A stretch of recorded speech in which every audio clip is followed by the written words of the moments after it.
Rain வந்து ரொம்ப இம்பார்ட்டண்ட்டான ஒரு சிச்சுவேஷன். இன்ஃபேக்ட் இந்த மேட்சோட என்டையர் காம்ப்ளெக்ஸே வந்து மேட்ச் ரெயினால் தான் வந்து சேஞ்ச் ஆச்சு. இது ஃபஸ்ட்டு திங் அவங்க என்ன பண்ணணும் அப்படின்னாக்கா, அவங்க பேட்டிங் வந்து சார்ட்ரேட் பண்ணணும்னு நினைக்கிறேன். முக்கியமான விஷயம். ஏன்னா நீங்கள் ஒரு பெரிய ஸ்கோர் பண்ணாமல் நீங்கள் வந்து போலிங்கில் வந்து 20 விக்கெட்ஸ் எடுத்து யூஸ் கிடையாது. ஸோ விராட் கோலிக்கு இந்த மேட்ச் வந்து ஒரு பெரிய மிக்சட் பேக் தான் நான் சொல்லுவேன். ஏன்னா first of all our team வந்து 17th அனௌன்ஸ் பண்ணிட்டாங்க, 11 டீம்.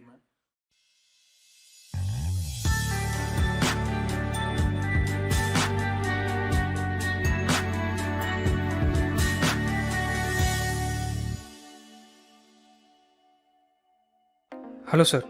ஹலோ. வெல்கம் டு வெளியே சொல்லாதீங்க. போன செக்மெண்ட்டில் WTC ஃபைனல்ஸோட ரிவ்யூ பார்த்தோம். இந்த செக்மெண்ட்டில் WTCயோட ரிவ்யூ பார்க்க போகிறோம். ஜூன் 18th பயங்கர எக்ஸ்பெக்டேஷன் நடுவில் India vs New Zealand final start ஆச்சு. அண்ட் அதில் வந்து ஃபஸ்ட் டே வந்து டோட்டலாக யாரும் எக்ஸ்பெக்ட் பண்ணாத மாதிரி ரெயின் அஃபெக்டட் மேலே டாஸே போடாமல் வாஷ் அவுட் ஆச்சு. And June 19th second day ஆக்சுவலாக டாஸ் போட்டாங்க. அண்ட் டாஸில் நியூசிலாந்து வின் பண்ணிவிட்டு இந்தியாவை வந்து பேட்டிங் சொன்னாங்க. அதுக்கேற்ற மாதிரி இந்தியாவும் பேட்டிங் ஆடினாங்க. And totally because of cloudy conditions Indian batting வந்து ரொம்ப பெருசாக ஸ்கோர் பண்ண முடியல. 217 ஆல் அவுட் ஆகிட்டாங்க. ஸோ 217 ஆல் அவுட் ஆன இந்தியா தொடர்ந்து நியூசிலாந்து பேட்டிங் ஆட ஆரம்பித்தாங்க. அவங்களுக்கும் சுச்சுவேஷன் ரொம்ப டஃப்பாக தான் இருந்தது. செகண்ட் டே அவங்க வந்து 249 ஸ்கோர் பண்ணாங்க. அதுக்கப்புறம் வந்து திருப்பி இந்தியா வந்து third day and fourth day wash out ஆனாங்க. ஃபிஃப்த் டே தான் வந்து பேட்டிங் ஆட சான்ஸ் கிடச்சிது.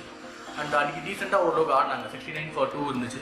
Once again sixth day because of reserve day இருந்தாலும் அது சிக்ஸ்த் டே மேட்ச் நடந்தது. அதில் வந்து இந்தியா வந்து கொஞ்சம் ஃபைனல்ஸ் டென்ஷன் வந்து அதிகமாகவே பெருசாக ஸ்கோர் பண்ண முடியாமல் 170 ஆல் அவுட் ஆகிட்டாங்க. அண்ட் ரிமைனிங் 50 ஓவர்ஸில் நியூசிலாந்து வந்து அந்த டார்கெட்டை ரொம்ப ஈஸியாக 2 விக்கெட்ஸ்லேயே வந்து அச்சீவ் பண்ணிட்டாங்க. இதுதான் வந்து WTT ஃபைனல்ஸில் நடந்தது. மழை வந்து மேட்சோட ரிசல்ட்டை எப்படி அஃபெக்ட் பண்ணிச்சுன்னு நீங்கள் நினைக்கிறீங்க? ரெயின் வந்து ரொம்ப இம்பார்ட்டன்ட் ஃபேக்டர் அந்த மேட்ச்சில். ஏன்னா நம்ம ப்ரிவியூலே பார்த்தோம், ஒன்ஸ் வந்து கண்டிஷன்ஸ் போலர் ஃப்ரெண்ட்லியாக இருந்துச்சுன்னா அது நியூசிலாந்து பயங்கர எஃபெக்டிவாக இருக்கும் அப்படின்னு சொன்னோம். அதே மாதிரி தான் இப்போ நடந்தது. And luckily New Zealand toss win பண்ண ஒரு பெரிய போனஸ் அவங்களுக்கு. ஏன்னா ஃபர்ஸ்ட் டே பேட்டிங் வந்து ரொம்ப டஃப்பாக இருந்துச்சு. அந்த பேட்டிங் வந்து இந்தியா ஆடுற மாதிரி சுச்சுவேஷன் அமைஞ்சிச்சு. So New Zealand bowling as well as Indian batting ரெண்டுமே வந்து டஃப் சுச்சுவேஷன் அமைஞ்சதுனால அது மேட்ச் ரிசல்ட் ரொம்ப ஒரு பக்கம் டர்ன் பண்ணிச்சுன்னு சொல்லிடலாம். ஸோ ரெயின் வந்து நியூசிலாந்து பயங்கரமான அட்வான்டேஜ் தான். விராட் கோலியோட கேப்டன்சி இந்த மேட்ச்சில் எப்படி இருந்ததுன்னு நீங்கள் நினைக்கிறீங்க? விராட் கோலிக்கு இந்த மேட்ச் வந்து ஒரு பெரிய மிக்சட் பேக் தான் நான் சொல்லுவேன். ஏன்னா first of all our team வந்து 17th அனௌன்ஸ் பண்ணிட்டாங்க, 11 டீம். ஸோ அந்த டீமில் இருந்த 11 பார்த்தீங்கன்னா ஆஃப்டர் ரெயின் அவர் எதுவுமே சேஞ்ச் பண்ணல. அதே 2 ஸ்பின்னர் 3 ஃபாஸ்ட் பவுலர்ஸ் பெரிய வெயிட் பண்ணாங்க. ஐ திங்க் அது ஒரு பெரிய பிளண்டர் நினைக்கிறேன். ஏன்னா ஆப்போசிஷன் டீமை பாருங்கள், நியூசிலாந்து அவங்க வந்து 4 சீமர்ஸ் ப்ளஸ் எக்ஸ்ட்ரா ஒரு ஆல்ரவுண்டர் கிராண்ட் ஹோம் வச்சு ஆனாங்க. ஸோ பேசிக்கலி 5 சீமர்ஸ் வச்சு ஆனாங்க. ஆனால் இந்தியன் டீம் பார்த்தீங்கன்னா 3 சீமர்ஸ் வச்சு 2 ஸ்பின்னர் வச்சு ஆனாங்க. ஸோ எப்போ வந்து ஃபுல் டே வாஷ் அவுட் ஆகிட்டு அந்த ஓவர் கேஸ்ட் கண்டிஷன்ஸ் இருக்கோ, இங்கிலாண்டில் வந்து பேசிக்கலி ஸ்பின் வந்து அங்கே ரூல் அவுட் ஆயிடுச்சுன்னா இருக்கும். ஸோ அங்கே பார்த்தீங்கன்னா கண்டிப்பாக நம்ம வந்து ஒரு ஸ்பின்னர் தான் ஆடி இருக்கணும். மேபி எக்ஸ்ட்ரா ஸ்டீமர் ஷர்துல் தாக்கூரோ இல்லைனா வந்து முகமது சிராஜோ கொண்டு வந்துடணும். அப்படி இல்லைன்னா கூட எக்ஸ்ட்ரா ஒரு பேட்ஸ்மேனாக கொண்டு வந்துடலாம், அனுமு மினாரி கொண்டு வந்துடலாம். ஐ திங்க் அது ஒரு முக்கியமான டெசிஷன் மிஸ்டேக் ஆகிடுச்சு. இன்னொன்று முக்கியமாக டாஸ் வந்துட்டாரு, அதை ஒன்றும் பண்ண முடியாது. பட் ஸ்டில் ரொம்ப குரூஷியலான டாஸ். ஏன்னா அதில் டாஸ் வின் பண்ணி இந்தியா போலிங் போட்டிருந்தா மேபி நம்ம other end of the coin இருந்துக்கலாம். ஸோ அது 2-3 விஷயம் முக்கியமானது. அதே மாதிரி third day final day batting அது ரொம்ப பேத்தட்டிக்காக இருந்தது. ஏன்னா ஓவர் நைட் ஸ்கோர் வந்து ஜஸ்ட் 2 wickets for 69 runs இருந்தது. அதுக்கப்புறம் என்ன ஆச்சுன்னே தெரியல, எல்லாம் ரேஷ் ஷாட்ஸ் ஆடி தேவையெல்லாம் விக்கெட்ஸ் லூஸ் பண்ணாங்க. ஐ திங்க் அங்கே வந்து கேப்டன்சி வந்து சரியாக ஃபோக்கஸ் பண்ணலையோ, அதாவது பாசிட்டிவாக ஆடணும்னு சொல்லிட்டு எல்லாம் ஓவர் அட்டாக்கிங் மூட் போயிட்டாங்கன்னு டவுட் இருக்குது. ஸோ அந்த ஆஸ்பெக்டில் விராட் கோலி கேப்டன்சி இந்த வாட்டி வந்து ஒரு மிக்சட் பேக் தான். இந்த ஃபைனல் மேட்சோட ரிசல்ட் ஃப்யூச்சரில் இந்தியன் டீம் காம்பினேஷனை எப்படி அஃபெக்ட் பண்ணணும்னு நினைக்கிறீங்க? கண்டிப்பாக இந்த மேட்சோட ரிசல்ட் வந்து ஃப்யூச்சரில் வந்து இந்தியன் டீம் காம்பினேஷனை அஃபெக்ட் பண்ண நிறைய சான்சஸ் இருக்குது. பட் அது இமீடியட்டாக உடனே நடக்குமான்றது வந்து எனக்கு தெரியல. பட் ஆனால் எஸ்பெஷலி இந்தியா இங்கிலாந்து சரி இப்போ உடனே வரப்போகிறதுனால ஐ திங்க் இந்தியன் மேனேஜ்மெண்ட் ஏதாவது சீரியஸாக திங்க் பண்ணி ஆகும். ஏன்னா number 3 சேட்டேஸ்வர் Pujara big question mark ஆகிட்டார். ஏன்னா ஒரு ஆஸ்திரேலியாவில் என்ன பண்ணாருன்னா அந்த நியூ பாலை வந்து ஓல்ட் ஆகிட்டு ரொம்ப நேரம் ரன் அடிக்காமல் இருந்தால் கூட ஒரு பாலை வந்து பழையசாக்குனது. ஸோ தட் மிடில் ஆர்டர் வந்து பேட்டிங் ஆடும்போது கொஞ்சம் ஈஸியாக இருந்தது, கொஞ்சம் ரன் ஸ்கோர் பண்ண முடியுது. பட் இங்கிலாண்டில் வந்து கண்டிஷன்ஸ் என்டையர்லி டிஃப்ரெண்ட். என்னன்னா நம்ம லாஸ்ட் டைமே பார்த்தோம், டியூக்ஸ் பால் வந்து ஆல்மோஸ்ட் என்டையர் 80 overs வந்து ஸ்விங் ஆகுது. நீங்கள் லாஸ்ட் மேட்ச் பார்த்தா உங்களுக்கே தெரிஞ்சது. ஸோ அப்போ என்ன ஆகுதுன்னா, புஜாரா என்னதான் அவர் வந்து பாலை ஓல்ட் ஆகினாலும் even after 50 overs 60 overs ball swing ஆகிட்டே இருக்கு.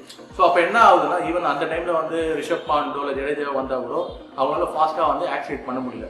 ஸோ அதனால் வந்து புஜாராவோட அந்த ட்ராப்பிங் ஸ்ட்ராட்டஜி வந்து அந்தளவு ஒர்க் அவுட் ஆகலை. ஸோ அதனால் ஒன்று அவர் ஃபாஸ்ட்டாக ரன் அடிக்கணும், அப்படி இல்லைன்னா அங்கே வேறு யாரும் ரீப்ளேஸ் பண்ண பார்க்கணும். அது என்ன பண்ண போகிறாங்கன்னு நம்ம வெயிட் பண்ணி தான் செக் பண்ணணும். இன்னொரு முக்கியமான பொசிஷன் பார்த்தீங்கன்னா இந்தியன் டீம் வந்து இப்போது 3 ஃபாஸ்ட் பவுலர் 2 ஸ்பின்னர் தான் ஆட போகிறன்ற மாதிரி கிளியராக சொல்லிட்டாங்க. பட் இந்த மாதிரி கண்டிஷன்ஸில் அது ஸ்ட்ராட்டஜி எப்பவுமே ஒர்க் அவுட் ஆகுமான்றது வந்து ஒரு கொஸ்டின் மார்க். இப்போ இந்த மேட்சே பார்த்தீங்க ஓவர்காஸ்ட் கண்டிஷன்ஸ். ஸோ அங்கே ஒரு ஸ்பின்னர் நம்ம யூஸே பண்ணல. என்டையர் மேட்சை ஜடேஜா மிஞ்சி போனால் ஒரு 3 to 4 ஓவர்ஸ் தான் போட்டிருப்பாரு.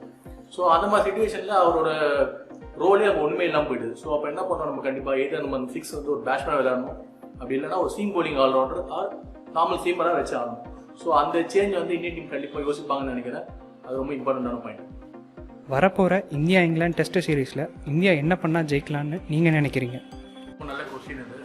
இம்மீடியட்டாக இந்த ஃபைனல்ஸ் தொடர்ந்து உடனே இந்த சீரீஸ் வரதுனால இதில் கண்டிப்பாக இந்தியன் பேட்ஸ்மேனோட சைக்காலஜிலாம் கொஞ்சம் அஃபெக்ட் ஆகிருக்கும். ஸோ அதனால் வந்து ஃபஸ்ட்டு திங் அவங்க என்ன பண்ணணும் அப்படின்னாக்கா அவங்க பேட்டிங் வந்து சார்ட்ரேட் பண்ணணும்னு நினைக்கிறேன். முக்கியமான விஷயம். ஏன்னா நீங்கள் ஒரு பெரிய ஸ்கோர் பண்ணாமல் நீங்கள் வந்து போலிங்கில் வந்து 20 wickets எடுத்து யூஸ் கிடையாது. ஸோ கண்டிப்பாக வந்து பேட்டிங் டீம் வந்து அதை கான்சன்ட்ரேட் பண்ணணும். அதில் முக்கியமான பாயிண்ட் என்னென்னு பார்த்தீங்கன்னா நீங்கள் லாஸ்ட் 2-3 இயர்ஸாக பார்த்துருப்பீங்க. 2-3 இல்லை, ஈவன் ஒரு 5-10 இயர்ஸாக பார்த்தீங்கன்னா கூட பார்த்தேன் இந்தியன் பேட்டிங் வந்து ஸ்விங் பாலில் வந்து பெருசாக ஆடலை. அஃப்கோர்ஸ் இங்கிலாந்து ஆஸ்திரேலியாவில் வின் பண்ணியிருக்கோம் அண்ட் இந்தியாவில் நிறைய சீரீஸ் வின் பண்ணியிருக்கோம், ஸ்ரீலங்காவில் வின் பண்ணியிருக்கோம். பட் எப்போல்லாம் பால் ஸ்விங் ஆகுதோ, சரி New Zealand or England or even South Africa கூட அந்த இடத்துல எடுத்துக்கலாம், அங்கே நம்ம பெருசாக வின்னே பண்ணல. அது ரீசன் என்னன்னு பார்த்தீங்கன்னா இந்தியன் பேட்டிங் வந்து பெருசாக ஸ்கோர் பண்ணல. விராட் கோலி தவிர யாரும் 100 அடிக்கல. மேபி ஒரு மேட்ச்சில் ரான் அடிச்சிருப்பாருன்னு நினைக்கிறேன் லார்ட்ஸில். அப்பார்ட் ஃப்ரம் ஜென்ரலாக பார்த்தீங்கன்னா இந்தியன் பேட்டிங் வந்து கோலியை டிபெண்ட் பண்ணி தான் இருக்குது. வேறு யாரும் வந்து மோர் தென் 50 அடிக்கிறது இல்லை. அது ஒரு ரொம்ப முக்கியமான பாயிண்ட். ஏன் ரீசன் பார்த்தீங்கன்னா நம்மலாம் இங்கே ஃப்ளாட் விக்கெட்ஸ்லேயே இவங்கெல்லாம் வளர்ந்ததுனால அவங்க எல்லாம் வந்து டிரைவர் நம்பி தான் இருக்காங்க. ஸோ இங்கிலாந்து போயிட்டு அவங்க 4th and 5th சேனலில் பால் போடும்போது என்ன ஆகுதுன்னா அவங்களால தொடர்ந்து அந்த பாலை விட்டுட்டே இருக்க முடியல. At one point of time நீங்கள் கண்டிப்பாக அந்த பால் ஆடுறாங்க, ட்ரைவ் பண்ண போகிறாங்க. பார்த்தீங்கன்னா இந்த டெஸ்ட் மேட்ச்லேயே நீங்கள் 5 to 6 wicket அப்படி தான் வந்துருக்கும்.